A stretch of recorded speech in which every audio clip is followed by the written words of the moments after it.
Hello উচ্চ মাধ্যমিকের ছাত্রছাত্রীরা, যাদের ইতিহাস আছে তোমাদের মডেল অ্যাক্টিভিটি টাস্কের উত্তর আলোচনা করা হবে।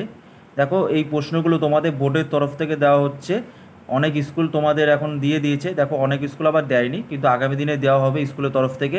যেহেতু তোমাদের এই বছরে প্রজেক্ট হচ্ছে না, অতএব আগামী দিনে এই মডেল অ্যাক্টিভিটি টাস্কের নাম্বারটা তোমাদের কাছে গুরুত্বপূর্ণ হতে চলেছে। তোমরা অবশ্যই ভালো করে উত্তর লিখে জমা দাও, যাতে তোমরা 20-তে 20 পেতে পারো। দেখো, তাহলে তোমাদের পার্ট 1 আগের ভিডিওতে আলোচনা করেছে। দেখো, পার্ট 2তে তোমাদের 3টে প্রশ্ন আছে। দেখো, প্রথম প্রশ্ন আছে সাম্রাজ্যবাদ ও উপনিবেশিকতাবাদ কীভাবে পরস্পরের পরিপূরক। দেখো, তোমরা এরকমভাবে করবে উত্তরটা, ভূমিকা বলে পয়েন্ট করবে। আধুনিক বিশ্ব ইতিহাসে দুটি উল্লেখযোগ্য রাজনৈতিক ধারণা হলো সাম্রাজ্যবাদ ও উপনিবেশিকতাবাদ। অনেক ক্ষেত্রে সাম্রাজ্যবাদ ও উপনিবেশিকতাবাদ একই অর্থে ব্যবহার করা হয়, কিন্তু উভয়ের সাথে মিল থাকলেও কিছু কিছু পার্থক্য লক্ষ্য করা হয়। তারপরে দেখো, তোমাদের হয়ে গেল প্রথমে ভূমিকা পয়েন্ট করলে। তারপরে এই প্রশ্নের উত্তরটা তোমাদের আমি ছায়ার থেকে দেখাচ্ছি। ছায়া সহায়িকা যাদের কাছে আছে তোমরা এখান থেকে করতে পারো, বা যাদের কাছে নেই তোমরা স্ক্রিনশট নিয়ে নাও উত্তরটা। দেখো, তোমরা এবার তোমরা পয়েন্ট করবে উপনিবেশবাদ ও সাম্রাজ্যবাদের সাদৃশ্য। তাহলে দেখো, প্রথম পয়েন্ট করবে আধিপত্য প্রতিষ্ঠা। উপনিবেশবাদ ও সাম্রাজ্যবাদ উভয়েরই লক্ষ্য হলো শক্তিশালী রাষ্ট্রের দ্বারা দুর্বল রাষ্ট্রের উপর নিজেদের রাজনৈতিক ও অর্থনৈতিক আধিপত্য প্রতিষ্ঠা করা। তারপরে দ্বিতীয় পয়েন্ট করবে সাম্রাজ্যবাদের অংশ। শক্তিশালী কোনো দেশ বিভিন্ন উপায়ে সাম্রাজ্যবাদী নীতি বাস্তবায়িত করে অন্য কোনো দেশে নিজেদের আধিপত্য প্রতিষ্ঠা করে। এই বিভিন্ন উপায়ের মধ্যে অন্যতম হলো উপনিবেশবাদ। তারপরে দেখো, তৃতীয় পয়েন্ট করবে মাত্রা।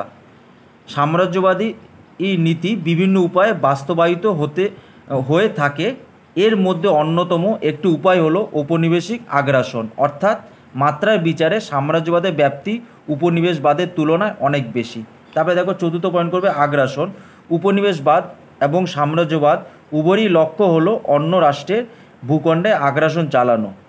বুঝলে, এটা একটু ছোট করে দিলাম যেহেতু অনেক বড় হয়ে যাবে, কারণ তারপরে এবার তোমাদের পার্থক্য তোমাদের উল্লেখ করতে হবে, যেটা হলো উপনিবেশ আর সাম্রাজ্যবাদের মধ্যে পার্থক্য আছে। দেখো, প্রথম পয়েন্ট আছে অর্থ। উপনিবেশবাদ বলতে বোঝায় একটি শক্তিশালী রাষ্ট্রের দ্বারা অন্য কোনো দুর্বল রাষ্ট্র বা জাতির উপর নিজেদের নেতৃত্ব বা দায়িত্ব প্রতিষ্ঠার মানসিকতা। তারপরে সাম্রাজ্যবাদ বলতে বোঝায়, সাম্রাজ্যবাদে লিখবে, সাম্রাজ্যবাদ বলতে বোঝায় কোনো রাষ্ট্র বা জাতির উপর অন্য কোনো শক্তিশালী রাষ্ট্রের রাজনৈতিক বা অর্থনৈতিক নিয়ন্ত্রণ প্রতিষ্ঠা। তারপরে দেখো, দ্বিতীয় পয়েন্ট করবে প্রাচীনত্ব। প্রাচীনত্বের বিচারে সাম্রাজ্যবাদের তুলনায় উপনিবেশবাদ হলো নতুন ভাবধারা, আর উপনিবেশবাদের প্রসার শুরু হয় মোটামুটিভাবে খ্রিস্টীয় 15 শতকের পর থেকে। তারপরে দেখো, সাম্রাজ্যবাদে লিখবে তোমরা উপনিবেশবাদের চেয়ে অনেক প্রাচীন ভাবধারা হলো সাম্রাজ্যবাদ। প্রাচীন রোমান সাম্রাজ্যের যুগেও সাম্রাজ্যবাদের আগ্রাসন ছিল। তারপরে দেখো, তৃতীয় পয়েন্ট করবে লক্ষ্য।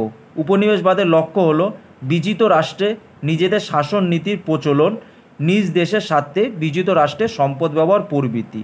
তারপরে দেখো, সাম্রাজ্যবাদে তোমরা লিখবে সাম্রাজ্যবাদের লক্ষ্য হলো প্রত্যক্ষ অভিযানের মাধ্যমে অন্য কোনো রাষ্ট্রের ভূখণ্ড দখল করে নিজ রাষ্ট্রের সীমানার প্রসার ঘটানো। তাহলে বুঝতে পারলে। তারপরে দেখো, তোমরা পয়েন্ট করবে 4 নম্বর, তোমরা পয়েন্ট করবে পদক্ষেপ। নৌশক্তিতে উন্নত ইউরোপীয় দেশগুলো 15 শতকের পর থেকে উপনিবেশ প্রতিষ্ঠার পদক্ষেপ হিসেবে বাণিজ্যের প্রসার ঘটানো উদ্যোগ নেয়। তারপরে তোমরা পরেরটা লিখবে সাম্রাজ্যবাদে শক্তিশালী রাষ্ট্রগুলি প্রাচীনকাল থেকে সাম্রাজ্যবাদী আগ্রাসন বাস্তবায়িত করতে গিয়ে অন্য দেশে ভূখণ্ড দখল করে চলেছে। তারপরে দেখো, তোমরা এটা লাস্ট পয়েন্ট করে দাও, আধিপত্যের প্রকৃতি, যেহেতু অনেক বড় হয়ে যাবে এত দরকার নেই। দেখো, আধিপত্যের প্রকৃতি এখানে তোমরা লিখবে হলো উপনিবেশবাদে উপনিবেশিক রাষ্ট্র থেকে প্রচুর মানুষ এসে উপনিবেশে বসবাস শুরু করে, তবে আগত এই জনগণের আনুগত্য থাকে মাতৃভূমির প্রতি। আর সাম্রাজ্যবাদে লিখবে সাম্রাজ্যবাদ রাষ্ট্রে জনগণ নতুন দখল করা রাষ্ট্রে বসবাস নাও করতে পারে, দখল করা অঞ্চলে সার্বভৌম ক্ষমতা কেড়ে নিয়ে বিজিত অঞ্চলে আধিপত্য প্রতিষ্ঠা করা হয়। তাহলে বুঝতে পারলে। তাহলে এতটুকু তোমরা উত্তর লিখবে। যাদের কাছে ছায়ের বই আছে তোমরা দেখে নিতে পারো, তোমাদের 90 পেজে তোমাদের উত্তরটা পেয়ে যাবে, তোমাদের 90 নম্বর পেজে। তারপরে দেখো, দ্বিতীয় প্রশ্ন কী আছে, কোন কোন উপাদানগুলি সাম্রাজ্যবাদ ও উপনিবেশবাদের বিস্তারে গুরুত্বপূর্ণ ভূমিকা পালন করে। দেখো, এই প্রশ্নটা এরকমভাবে তোমাদের আসে আবার, সাম্রাজ্যবাদ ও উপনিবেশবাদের বিস্তারের কারণ কী, তাহলে বুঝতে পারছো তো। তাহলে দ্বিতীয় প্রশ্ন উত্তরটা তোমরা এরকমভাবে লিখবে, এরকমভাবে তোমরা হেডলাইন করবে, সাম্রাজ্যবাদ ও উপনিবেশতাবাদ বিস্তার। সাম্রাজ্যবাদ ও উপনিবেশতাবাদ বিস্তারের একাধিক কারণ আছে। এই সমস্ত কারণগুলি নিয়ে ঐতিহাসিকদের মধ্যে নানা মত প্রচলিত রয়েছে। সাম্রাজ্যবাদ ও উপনিবেশতাবাদ বিস্তারের কারণগুলি হলো, তারপরে তোমরা উত্তরটা লিখবে, বই থেকে আছে, যাদের কাছে ছায়া আছে তোমরা অবশ্যই দেখে নিতে পারো, যাদের কাছে ছায়া আছে। তোমাদের 107 নম্বর পেজ। আমি আলাদাভাবে আর উত্তর লিখলাম না যেহেতু সময় হয়নি। দেখো তোমরা মানে এভাবে লিখবে, প্রথম পয়েন্ট লিখবে রাজনৈতিক কারণ। রাজনৈতিক কারণের মধ্যে প্রথম ও প্রধান ছিল উগ্র জাতীয়তাবাদ। তারপরে লিখবে 1870 খ্রিস্টাব্দের পর থেকে যা ইউরোপের নানান দেশে মাথাচাড়া দিয়ে ওঠে। এরপরই ছিল ক্ষমতা আকাঙ্ক্ষা। ইটালি, জার্মানি সহ বিভিন্ন দেশে কেবলমাত্র ক্ষমতা প্রতিষ্ঠার আকাঙ্ক্ষায় উপনিবেশ প্রতিষ্ঠায় অগ্রসর হয়। তারপরে দেখো দ্বিতীয় পয়েন্ট তোমরা লিখবে অর্থনৈতিক কারণ। অর্থনৈতিক কারণের মধ্যে পণ্য বিক্রি বাজার, কাঁচামাল সংগ্রহ, পুঁজি বিনিয়োগ, শ্রমিক সংগ্রহ প্রভৃতি বোঝায়। বিশেষ করে অষ্টাদশ শতকের শেষ দিকে ইংল্যান্ডে এবং পরে ইউরোপে অন্যান্য দেশে শিল্প বিপ্লব ঘটলে ইউরোপে অর্থনীতিতে ব্যাপক পরিবর্তন ঘটে। তারপরে লেখো শিল্পোন্নত দেশগুলির কলকারখানায় শিল্পজাত পণ্যের উৎপাদন শুরু হলে সেসব কারখানায় নিয়মিত প্রচুর পরিমাণ কাঁচামালের প্রয়োজন হয়। এই কাঁচামাল বিদেশ থেকে আমদানি করা হতো। তারপরে প্যারায় লিখবে অর্থনৈতিক ক্ষেত্রে পুঁজি বিনিয়োগ সাম্রাজ্যবাদ ও উপনিবেশতাবাদের পথ প্রশস্ত করে। শিল্পোৎপাদনের প্রয়োজনীয় কাঁচামাল সংগ্রহ এবং ইউরোপের কারখানাগুলিতে কায়িক শ্রমদানের জন্য সস্তায় প্রচুর সংখ্যক শ্রমিকের প্রয়োজন ছিল। তাই শ্রমিকের যোগান অব্যাহত রাখার চেষ্টা চালাতো বিভিন্ন দেশগুলো। তবে দেখো তৃতীয় পয়েন্ট করবে সামরিক কারণ।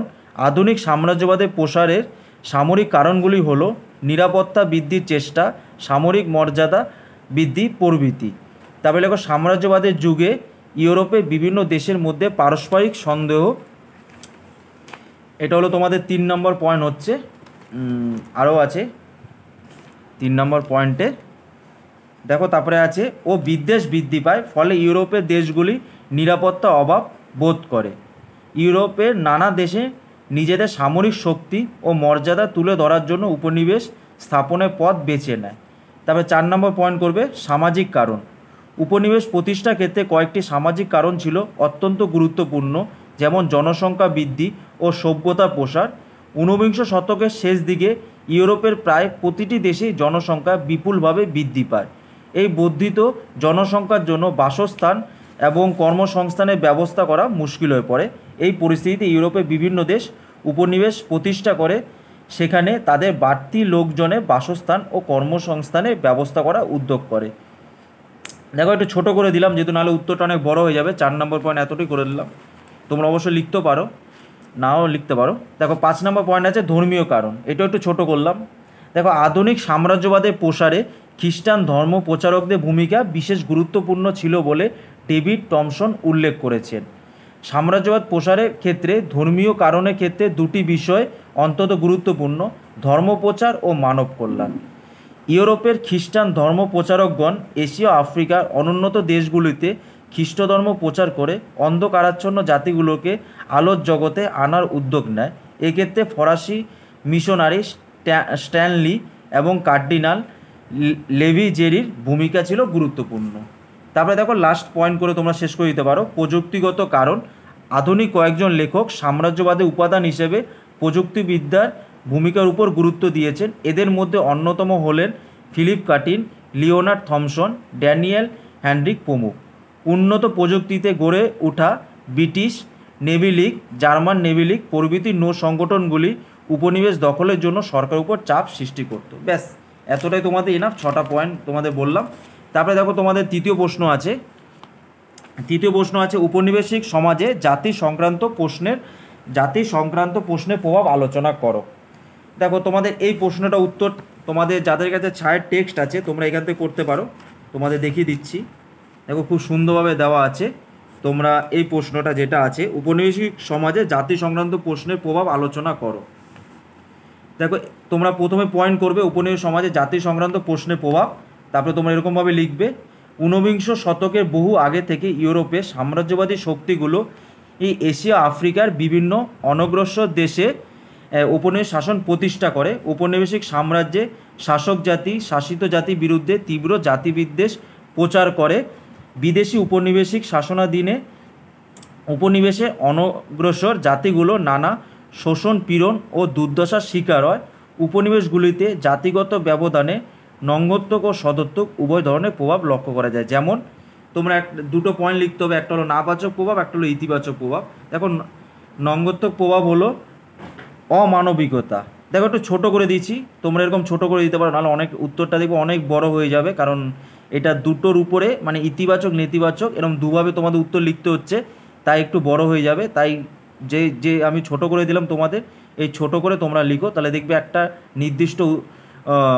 নির্দিষ্ট উত্তর চলে আসবে, তাহলে দেখবে তোমরা ভালো নাম্বার পাবে। দেখো অমানবিকতা পয়েন্টটা তোমরা লিখবে, ইউরোপের ঔপনিবেশিক শ্বেতাঙ্গ শাসক জাতির দ্বারা এশীয় আফ্রিকার কৃষ্ণাঙ্গ শাসিত জাতি দীর্ঘকাল ধরে ঘৃণা বিদ্বেষ অবহেলা ও অমানবিকতার শিকার হয়।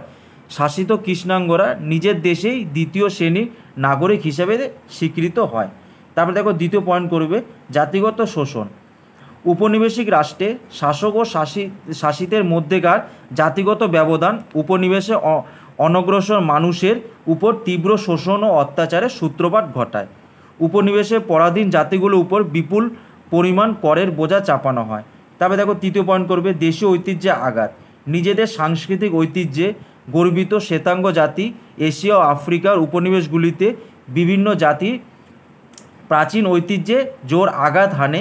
তাদের আঘাতে প্রাচীন বহু সাংস্কৃতিক ঐতিহ্য লুপ্ত হতে শুরু করে। তবে দেখো চতুর্থ পয়েন্ট করবে শ্রমিক রপ্তানি।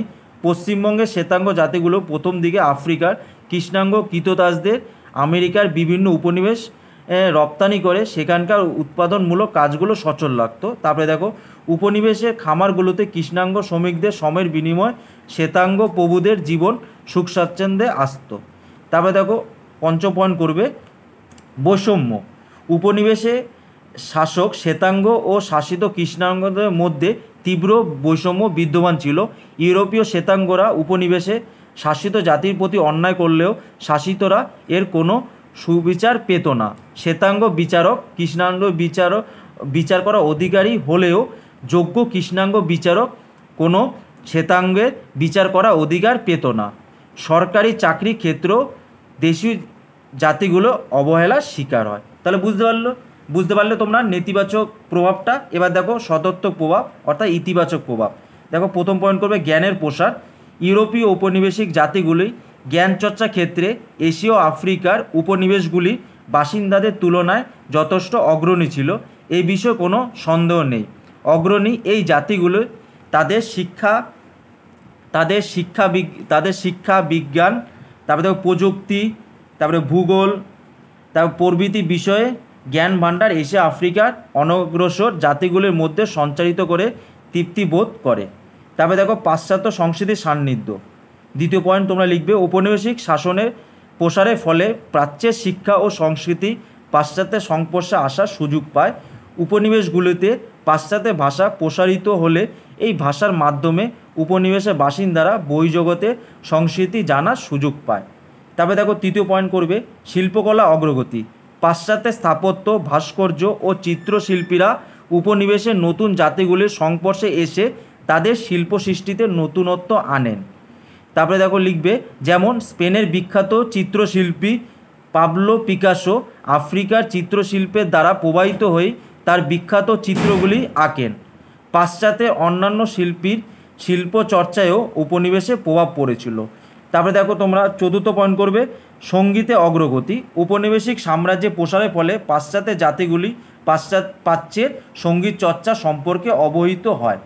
পাশ্চাত্যের বিখ্যাত সুরকার ও সঙ্গীত শিল্পী ক্লদ দুবুসি প্যারিস ইন্টারন্যাশনাল এক্সিবিশন এ প্রাচ্যের সঙ্গীত শোনার সুযোগ পান।